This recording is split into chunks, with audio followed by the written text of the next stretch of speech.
अस्सलाम वालेकुम dear students, welcome to my channel फीफिनिटी physics for all.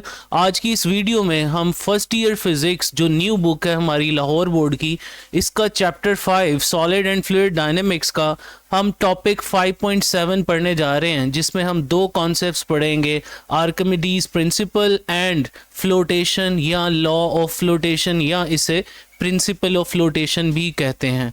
Let's start the lecture dear students. What is Archimedes principle? इसको understand करने के लिए आप देखिए, ये स्क्रीन पे आपको एक कंटेनर नज़र आ रहा है जो कि सिलेंड्रिकल कंटेनर है, जिसके अंदर पानी है, यानी कोई भी फ्लूइड हो सकता है। हमने वाटर को सपोज किया है। अब यहाँ पे आपको ऊपर ये दो ब्लॉक्स भी नज़र आ रहे हैं। आपने देखा होगा डियर स्टूडेंट्स कि सम टाइम किसी चीज़ को अगर हम पानी की सरफेस पे छोड़ते हैं तो कुछ चीज़ें पार्शली इमर्स होती हैं और कुछ चीज़ें टोटली इमर्स हो जाती हैं, यानी सिंक हो जाती हैं।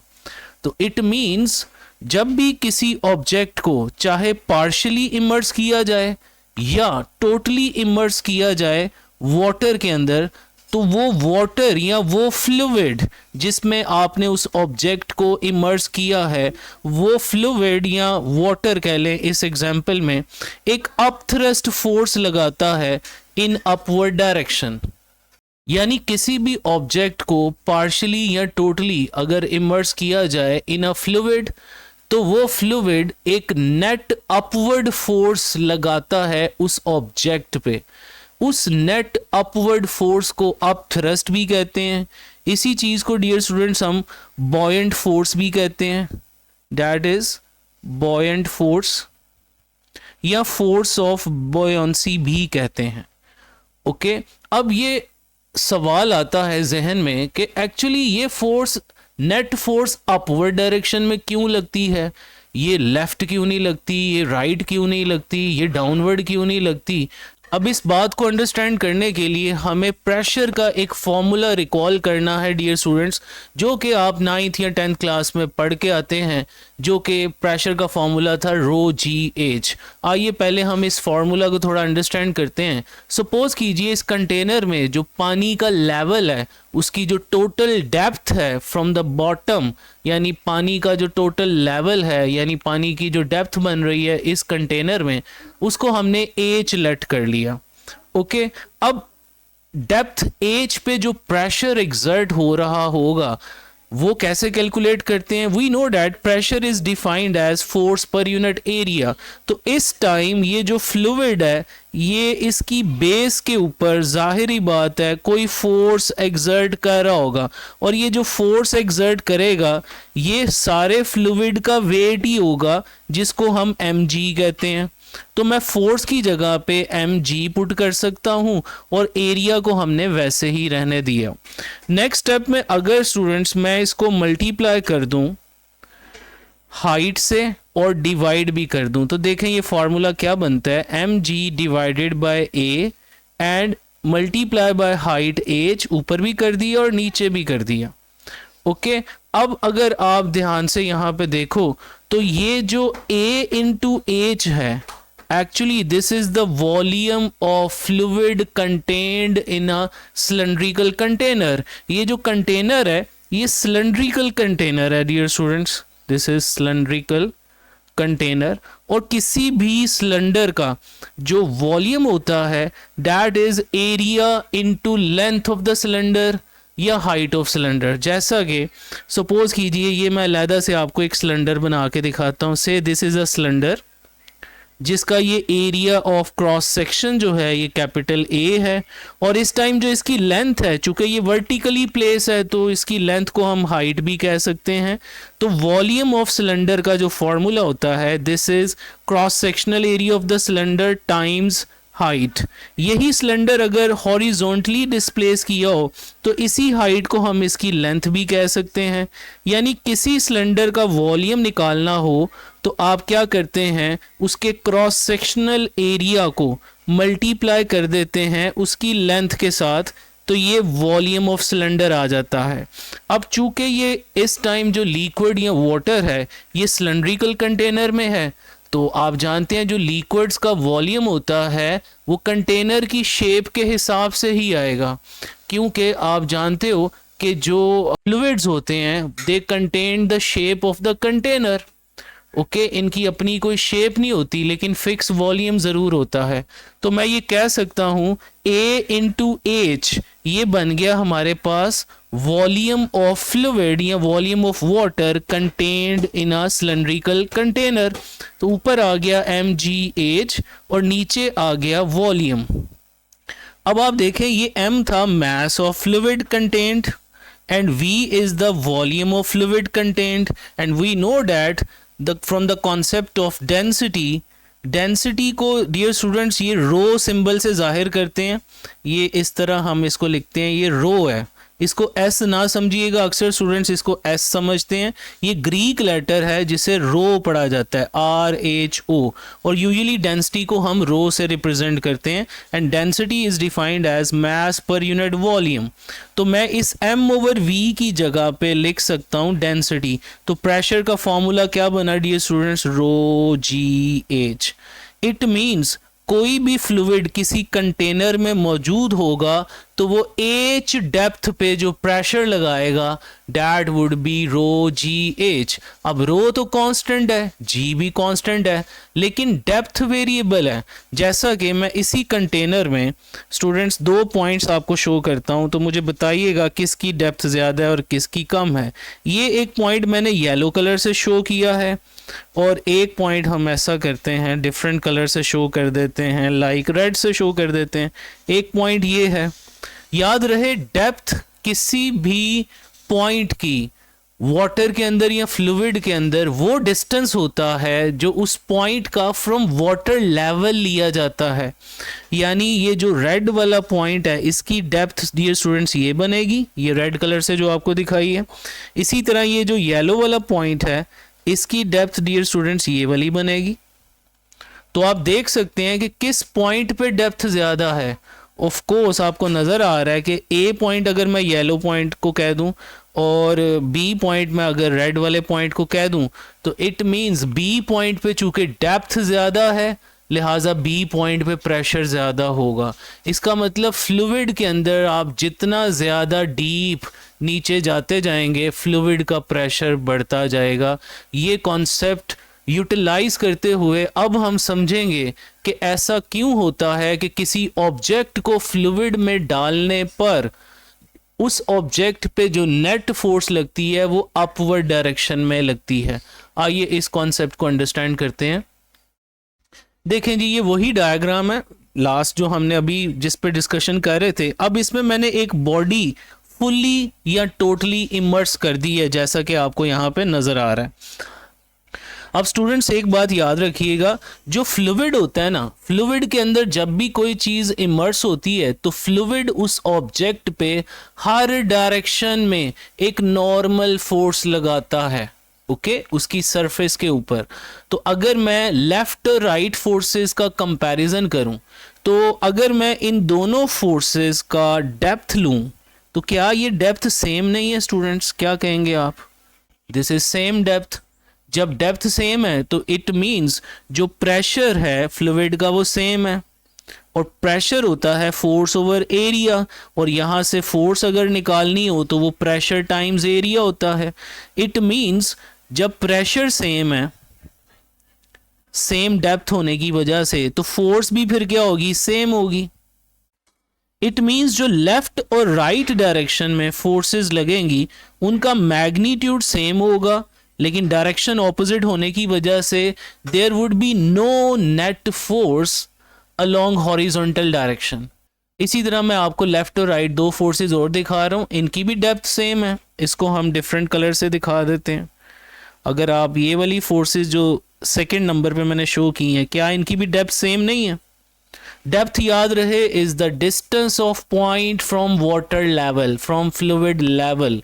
जो डिस्टेंस होता है इसे डेप्थ कहते हैं।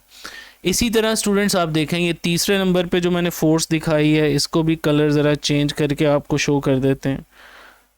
तो देखें इसकी भी डेप्थ सेम है। इट मीन्स जो लेफ्ट और राइट फोर्सेस ऑब्जेक्ट पे हॉरिजॉन्टल डायरेक्शन में एक्ट करेंगी उनका मैग्नीट्यूड सेम होगा, डेप्थ सेम होने की वजह से, फ्लूइड का प्रेशर सेम होने की वजह से, लेकिन डायरेक्शन ऑपोजिट होने की वजह से net force along horizontal direction zero होगी। ओके इसीलिए जब भी हम ऑब्जेक्ट को फ्लूइड के अंदर पार्शियली इमर्स करते हैं या फुल्ली इमर्स करते हैं तो हॉरिजॉन्टल डायरेक्शन में कोई फोर्स उसके ऊपर नहीं लगती। अब हम देखते हैं वर्टिकल फोर्सेस। अगर आप इस ऑब्जेक्ट को देखें तो एक इसकी टॉप है और एक इसकी बॉटम है। अगर टॉप की डेप्थ देखी जाए, इसको मैं ब्लैक कलर से कर देता हूं, अगर आप ये टॉप की डेप्थ देखें तो ये कम है, और अगर आप बॉटम की डेप्थ देखें, इसकी बॉटम की डेप्थ, क्या ये ज्यादा नहीं है बच्चों? क्या कहते हैं आप? यानी जो टॉप पे प्रेशर है वो कम होगा एज कंपेयर टू वो प्रेशर फ्लूइड का जो कि बॉटम पे होगा। लिहाजा बॉटम पे जो फोर्स लगेगी अपवर्ड डायरेक्शन में, ऐसे एफ बॉटम जो कि अपवर्ड डायरेक्शन में लगेगी, वो ज्यादा होगी as compare to force exerted by the fluid on the top face of the object. It means नीचे से फोर्स ज्यादा लग रही है ऊपर की तरफ, और ऊपर जो फोर्स लग रही है नीचे की तरफ वो वैल्यू उसका मैग्नीट्यूड कम है। इसका मतलब जब ऊपर वाली फोर्स ज्यादा होगी और नीचे लगने वाली फोर्स कम होगी तो नेट जो फोर्स निकलेगी वो ऊपर की डायरेक्शन में निकलेगी। इसीलिए हम कहते हैं कि जब भी ऑब्जेक्ट को पार्शियली या टोटली इमर्स किया जाए किसी फ्लूइड में तो वो एक नेट अपवर्ड फोर्स लगाता है उस ऑब्जेक्ट पे, जिसे हम अपथ्रस्ट कहते हैं या हम बॉयंसी फोर्स कहते हैं या बॉयंट फोर्स का नाम देते हैं। तो आइए अब हम आर्किमिडीज प्रिंसिपल को प्रॉपर तरीके से स्टार्ट करते हैं। इंट्रोडक्शन में dear students, more than 200 years ago the Greek scientist Archimedes found a very useful principle of finding upthrust of a fluid on an object which is totally or partially immersed in the fluid।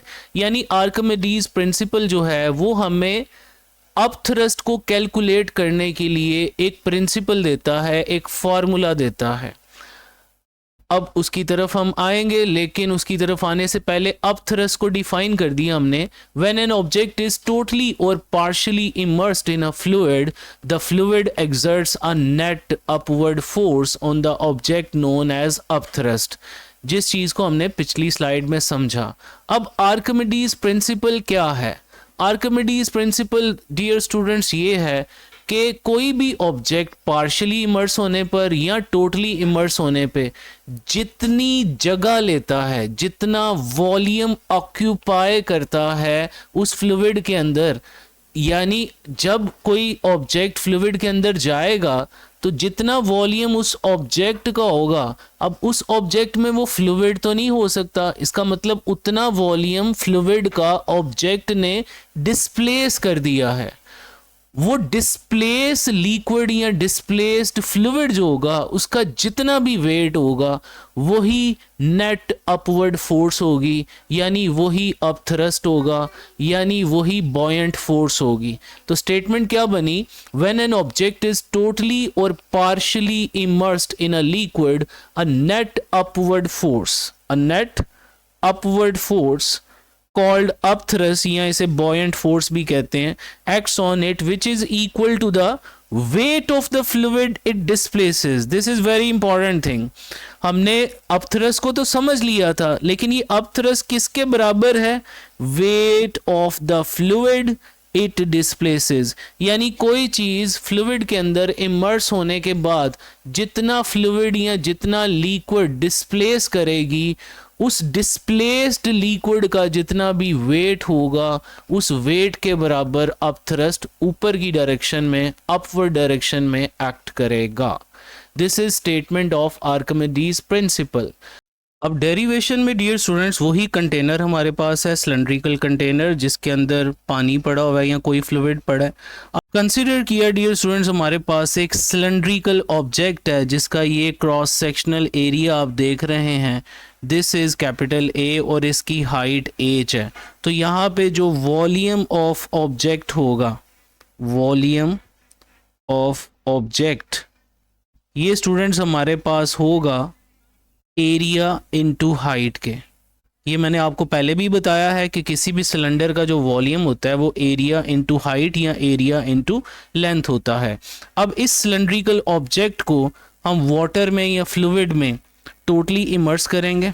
ये देखिए, तो इसको immerse करने पर जो इसके top face है उसकी जो डेप्थ है डियर स्टूडेंट्स, ये H1 बन रही है।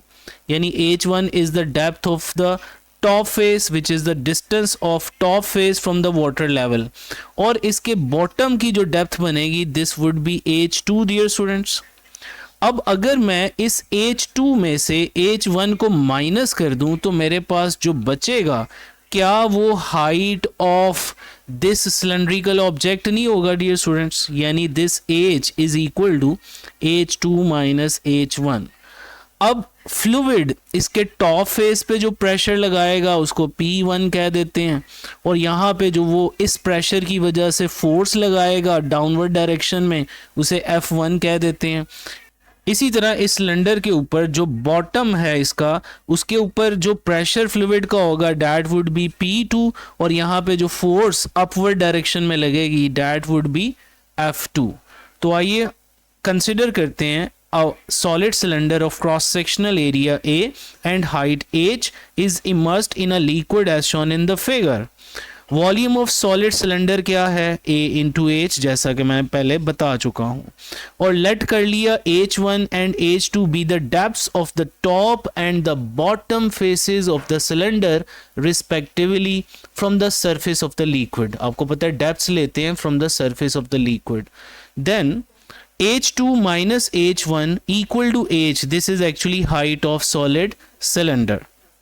अब हमें पता है जी फॉर्मूला ऑफ प्रेशर हम बनाकर अभी पीछे आए हैं, P बराबर रो जी एच। ये जो फॉर्मूला होता है इसमें H डेप्थ होती है, तो H1 डेप्थ पे ये प्रेशर क्या बनेगा? This would be simply P1 is equal to rho g H1, और जो P2 प्रेशर बनेगा at the bottom where the depth is H2 that would be rho GH2। अब इन प्रेशर्स की मदद से हम फोर्सेस निकालेंगे F1 and F2, and we know that जो P2 प्रेशर है वो ज़्यादा है P1 से, क्योंकि P2 प्रेशर की डेप्थ ज़्यादा है, और जहाँ प्रेशर ज़्यादा होगा वहाँ फोर्स भी ज़्यादा होगी, मतलब F2 फोर्स ज़्यादा है F1 से। तो नेट फोर्स निकालने के लिए हम F2 में से F1 माइनस करेंगे तो हमारे पास नेट अपवर्ड फोर्स आ जाएगी, जिसे हम अप थ्रस्ट या बॉयंट फोर्स कहते हैं। आइए आगे डेरिवेशन लेकर चलते हैं। डायग्राम को मैं हटा रहा हूँ यहाँ से।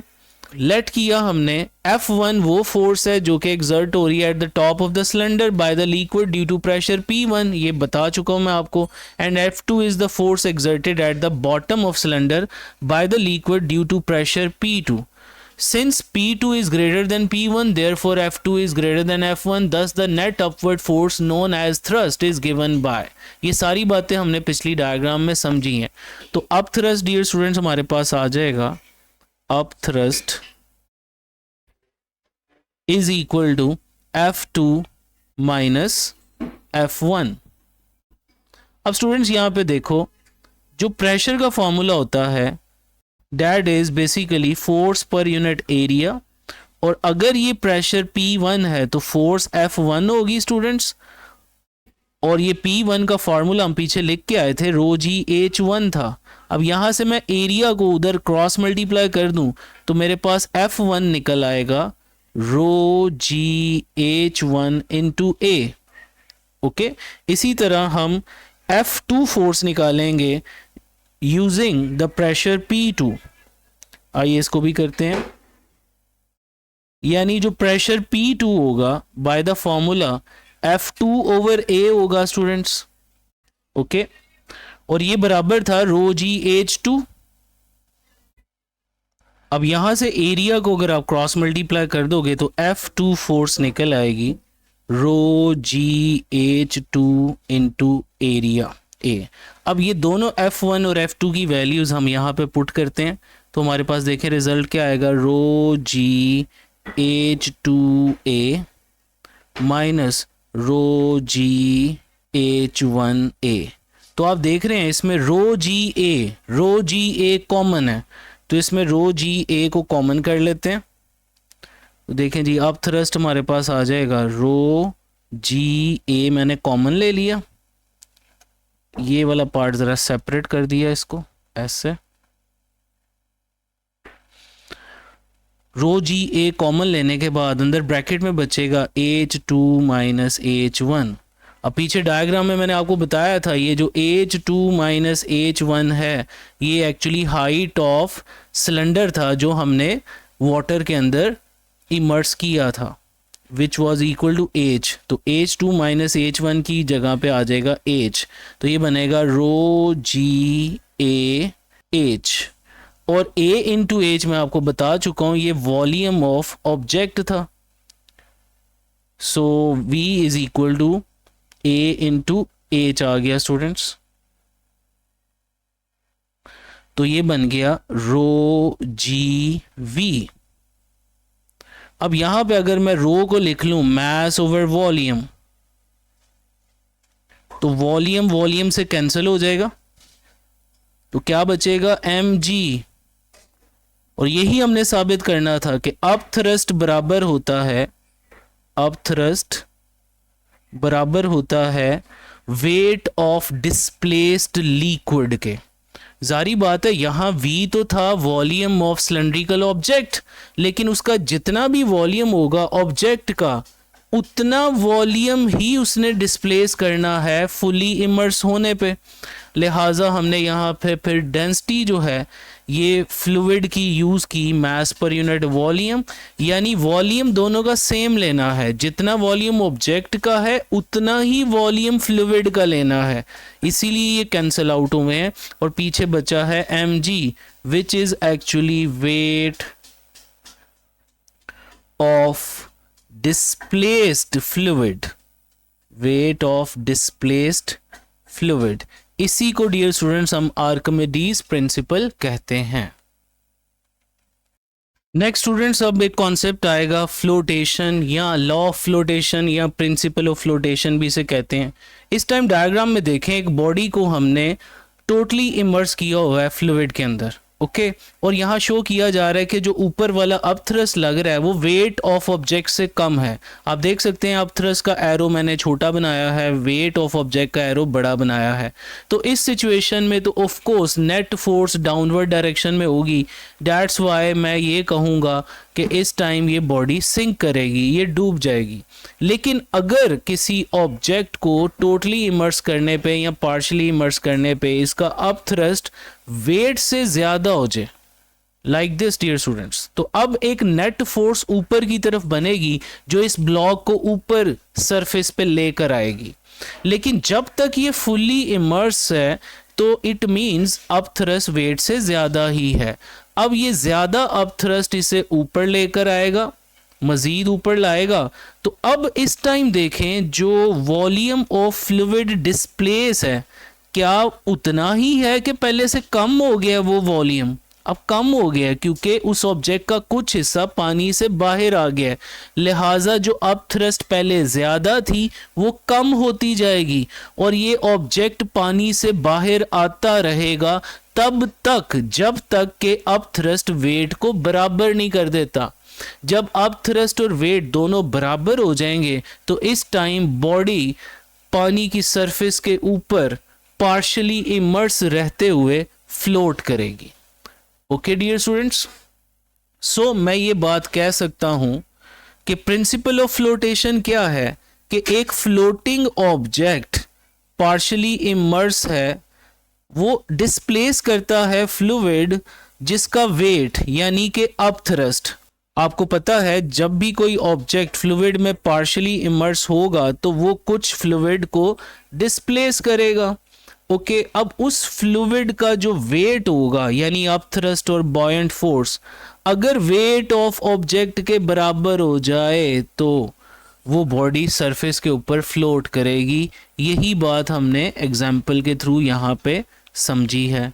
सो प्रिंसिपल ऑफ फ्लोटेशन क्या है? A floating object displaces a fluid having weight यानी अप थ्रस्ट और buoyant force just equal to the weight of the object.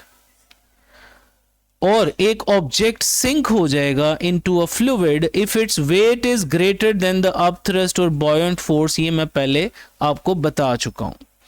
It means principle of flotation में वेट ऑफ बॉडी कम होना चाहिए और upthrust या बॉयंट फोर्स जो है ये ज्यादा होनी चाहिए when it is totally immersed, तो तभी ये बॉडी फ्लोट करेगी। आइए अब इसका एक और principle in terms of density बनाने की कोशिश करते हैं। वेट ऑफ बॉडी क्या होगा? वेट का फॉर्मूला होता है mg। अब यहाँ पे जो m है ये बॉडी का मास है, तो इसको या ऑब्जेक्ट कह देते हैं, mo लिख देते हैं, ये ऑब्जेक्ट का मास है, या b भी लिखा जा सकता है बॉडी के लिए। This must be less than the upthrust और बॉयंट फोर्स। अब अप थ्रस्ट और बॉयंट फोर्स क्या होता है? डिस्प्लेस्ड फ्लूइड का वेट, तो वो भी mg ही होगा, लेकिन इस mg में जो m होगा ये फ्लूइड का m होगा। ओके, मास इन दोनों का डिफरेंट होगा, वॉल्यूम सेम होगा, इसलिए अब हमें मास को वॉल्यूम में कन्वर्ट करना पड़ेगा। We know the concept of density, mass over volume. अगर मुझे यहां से मास निकालना है that would be density into volume. अगर मैं ये मास ऑब्जेक्ट का निकालना चाह रहा हूं तो डेंसिटी भी ऑब्जेक्ट की आएगी और वॉल्यूम भी ऑब्जेक्ट का आएगा, और वॉल्यूम सेम है आपको पता है। तो अब यहीं से अगर मैं मास ऑफ फ्लूइड निकालूंगा तो डेंसिटी भी फ्लूइड की आएगी और वॉल्यूम तो इनका सेम है। ये वॉल्यूम ऑफ डिस्प्लेस्ड फ्लूइड है। ओके, जब वेट ऑफ बॉडी कम होगा अप थ्रस्ट और बॉयंट फोर्स ज्यादा होगी जब टोटली इमर्स किया होगा, जैसा कि पहले मैंने दिखाया था। तो इस केस में अब ये एक्सप्रेशन क्या बनेगा? mo की जगह मैं यहां लिख लेता हूं, कलर चेंज कर लेते हैं, rho o into V into g less than mf की जगह मैं लिख लेता हूं rho f into V into g. अब आप देखें ये v से कट हो गया, g से कट हो गया, तो रिलेशन क्या निकला? अगर ऑब्जेक्ट डेंसिटी यानी बॉडी की डेंसिटी कम है फ्लूइड की डेंसिटी से तो वो हमेशा फ्लोट करेगी। इसको मैं ब्लैक से कर देता हूँ, आई थिंक ये कलर इसके ऊपर सही नज़र नहीं आ रहा। ये जो हमने रिजल्ट निकाला है स्टूडेंट्स, इसमें क्या रिजल्ट आया है कि ऑब्जेक्ट की डेंसिटी कम होनी चाहिए फ्लूइड की डेंसिटी के। ओके, ये ऊपर वाला स्टेप भी मैं दोबारा लिख देता हूँ। एक्चुअली मुझे ये आइडिया नहीं रहा कि ये कलर इसकी बैकग्राउंड वाले कलर के हिसाब से सही नज़र नहीं आ रहा। ये वॉल्यूम से कैंसिल हो गया, जी से कैंसिल हो गया, पीछे रिजल्ट आया ऑब्जेक्ट डेंसिटी अगर फ्लूइड की डेंसिटी से कम हो तो वो बॉडी फ्लोट करेगी बच्चों। ओके, यही वजह है कि एक सिंपल पिन हो, ये सपोज करें एक मेटल पिन है, मेटल पिन जो कि बहुत थोड़ा वेट रखने के बावजूद डूब जाती है क्योंकि जो मेटल होगी उसकी डेंसिटी पानी से ज़्यादा होगी। लेकिन दूसरी तरफ बड़े बड़े बहरी जहाज, शिप्स, वो पानी के ऊपर फ्लोट करते हैं, इतना ज़्यादा वेट लेके जाते हैं, लेकिन उनकी जो ओवरऑल डेंसिटी होती है वो फ्लूइड की डेंसिटी से कम रखी जाती है। इस चीज़ को मैं आगे जब एप्लीकेशंस में डिस्कस करूंगा, शिप्स को, सबमरीन्स को, हॉट एयर बैलून को, तो ये सारी बातें उधर भी आएंगी। तो सिंपल प्रिंसिपल ऑफ फ्लोटेशन क्या है? वो ऑब्जेक्ट जिसकी डेंसिटी फ्लूइड की डेंसिटी से कम होगी वो फ्लोट करेगा, और जिसकी डेंसिटी ज़्यादा होगी फ्लूइड से वो सिंपली सिंक कर जाएगा। So this is law of flotation. Next इसकी एप्लीकेशंस की तरफ मूव करते हैं। फर्स्ट एप्लीकेशन है आपके सामने hot air balloon. Actually students क्या होता है, ये हॉट एयर बैलून के अंदर वाली हवा को हम गर्म कर देते हैं with the help of these burners. Okay आप देख रहे हैं इस डायग्राम में आपको दो बर्नर नज़र आ रहे हैं। अभी एक बर्नर को हमने ऑन किया है तो अंदर की हवा अब गर्म हो जाएगी। हमें पता है जनाब वार्म एयर की डेंसिटी कम होती है स्टूडेंट्स। ये कैसे, इस बात को समझ लीजिए। डेंसिटी होती है मास ओवर वॉल्यूम। तो एक्चुअली जब टेम्परेचर बढ़ाते हैं गैस का तो मास तो नहीं चेंज होता लेकिन वॉल्यूम उसका बढ़ता है, और वॉल्यूम अगर गैस का बढ़ेगा तो डेंसिटी क्या हो जाएगी, कम। So density of warm air or hot air is less than the density of cold air. It means ये जो बैलून है इसके अंदर वाली हवा इस बर्नर की वजह से गर्म हो रही होगी, मतलब लेस डेंस हो रही होगी, और बाहर जितनी भी हवा है आउटसाइड एयर जो है वो कोल्ड है, और कोल्ड एयर की जो डेंसिटी है वो लार्ज है। इट मीन्स हॉट एयर यानी लेस डेंस चीज ने कोल्ड एयर के अंदर यानी मोर डेंस फ्लूइड के अंदर एक जगह ली है। ओके एक मतलब उसका वॉल्यूम डिस्प्लेस किया है। तो जारी बात है कोल्ड एयर की डेंसिटी अगर ज़्यादा है तो उसका जो वेट बनेगा इतने ही वॉल्यूम का वो ज़्यादा बनेगा। डिस्प्लेस्ड कोल्ड एयर का जो वेट होगा वो ज़्यादा बनेगा। दैट्स वाई एक जो फोर्स ऑफ बायोंसी है ये इधर दिखाई गई है, ये ऊपर की तरफ लगेगी। इट मीन्स अगर ये बॉयंट फोर्स की value total weight of hot air balloon जो है, इसमें ये बैलून का जो मटेरियल है इसका वेट आ जाएगा, ये जो बर्नर अटैच किए हुए हैं इनका वेट आ जाएगा, यहाँ जो बंदे बैठे होंगे जारी बात है उनका वेट आ जाएगा, यानी बैलून का जो टोटल वेट है। अगर हमारी फोर्स ऑफ बायोंसी यानी अप थ्रस्ट अगर ज़्यादा हो जाएगा टू द टोटल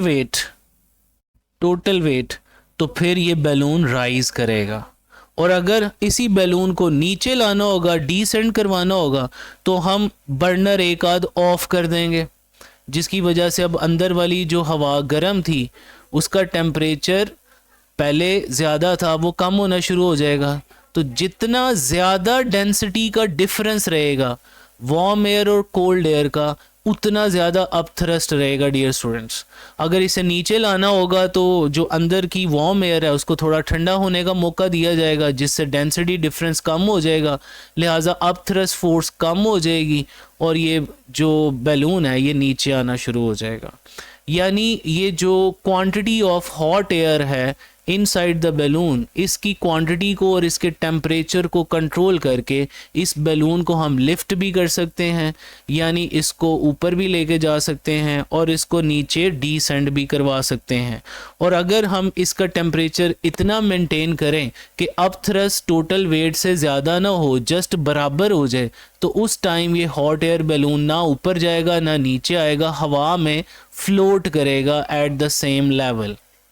ओके तो तीन बातें मैंने बताई हैं। अगर अप थ्रस्ट टोटल वेट से ज़्यादा होगा तो ये ऊपर लिफ्ट करेगा, अगर अप थ्रस्ट कम हो जाएगा टोटल वेट से तो ये नीचे डिसेंड करेगा, और अगर अप थ्रस्ट टोटल वेट के बराबर हो जाएगा तो ये हवा में फ्लोट करेगा। तो आइए इस बात को देख भी लेते हैं। The reason why hot air balloons rise and float in mid air is because of the density of hot air is less than the density of cold air. असल प्रिंसिपल ये है, और पीछे अभी हमने बात की है कि जो चीज़ लेस डेंस होती है वो मोर डेंस फ्लूइड के अंदर फ्लोट करती है। Okay so the weight of displaced cold air will be more than that of cold air inside and the balloon will experience an upthrust और बॉयंट फोर्स। ओके जी, if temperature of hot air is increase further तो ये up thrust बढ़ेगा, और जब ये up thrust greater हो जाएगा then the total weight of the balloon, then the balloon will start to rise. Thus, by varying the quantity of hot air in the balloon and the temperature of hot air, we can make the balloon rise or descend or stay in equilibrium, floating at the same level. So this is the application of hot air balloon in which Archimedes principle is useful. Next second application की तरफ चलते हैं, and that is wooden block floating on water. इस picture में आप देख सकते हैं ये एक कॉर्क है, कॉर्क की डेंसिटी भी पानी से कम होती है। ये एक आप समझ लें वुडन लॉग है या वुडन ब्लॉक है, इसकी डेंसिटी भी आप जानते हैं वाटर से कम होती है। और ये थर्ड डायग्राम में आप ये देख रहे हैं, this is actually metal screw, और आप जानते हो मेटल की डेंसिटी वाटर से ज़्यादा होती है, इसलिए इसी वजह से मेटल स्क्रू जो है वो सिंक कर जाता है और वुड और कॉर्क जो है ये फ्लोट करता है on the surface of water. तो आइए इसको भी रीड आउट कर लेते हैं। Since wood is less dense than water, wood floats in water no matter how big or small the piece of wooden block may be. यानी wooden block का जितना बड़ा पीस ले लें, जितना मर्जी छोटा पीस ले लें, वो हमेशा इसके ऊपर फ्लोट करेगा बच्चों। Okay, it is because the weight of equal volume, यानी जो इक्वल वॉल्यूम है of water is greater than the weight of wooden block. According to principle of flotation, a body floats if weight of displaced water yani upthrust is equal to the weight of the body when it is partially or completely immersed in water. यानी किसी body को partially या completely immerse किया जाए water में और अगर उस पे लगने वाला जो अपथ्रस्ट है वो वेट के बराबर हो जाए तो वो सिंपली क्या करता है, फ्लोट करता है। इसी को हम प्रिंसिपल ऑफ फ्लोटेशन कहते हैं। नेक्स्ट इसकी थर्ड एप्लीकेशन की तरफ आते हैं and that is ships and boats.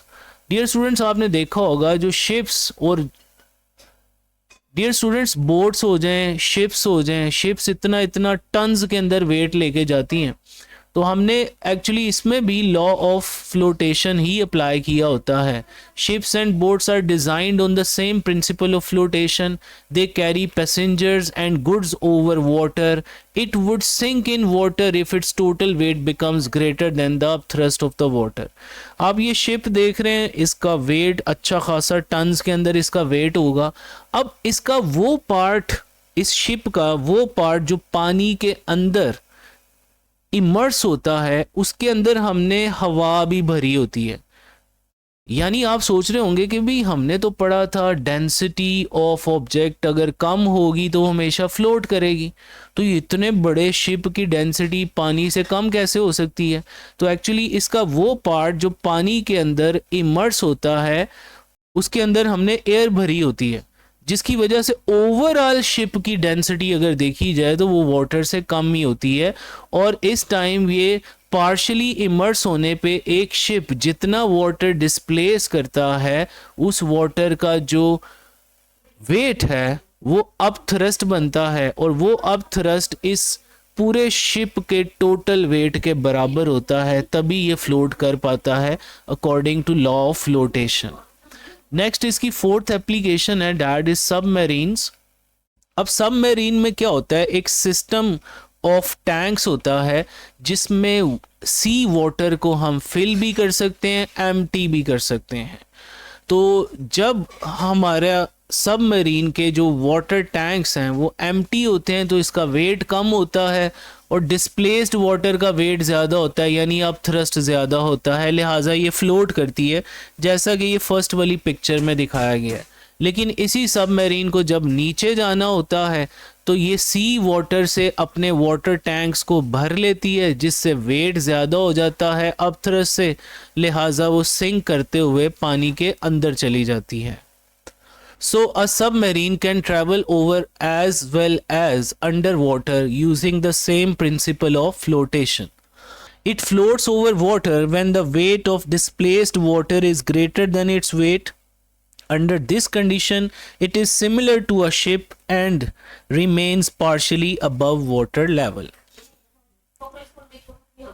और जब इसे वाटर के अंदर जाना होता है डियर स्टूडेंट्स, तो submarine has a system of tanks which can be filled with and emptied from sea water. When these tanks are filled with sea water, the weight of the submarine increases. When its weight becomes greater than the upthrust, it dives into water and remains underwater. To come up on the surface, the tanks are made empty from sea water. यानी वापस ऊपर आना होगा तो tanks को खाली कर देंगे, और अगर डाइव लगा के नीचे जाना होगा तो टैंक्स को सी वाटर से भर देंगे.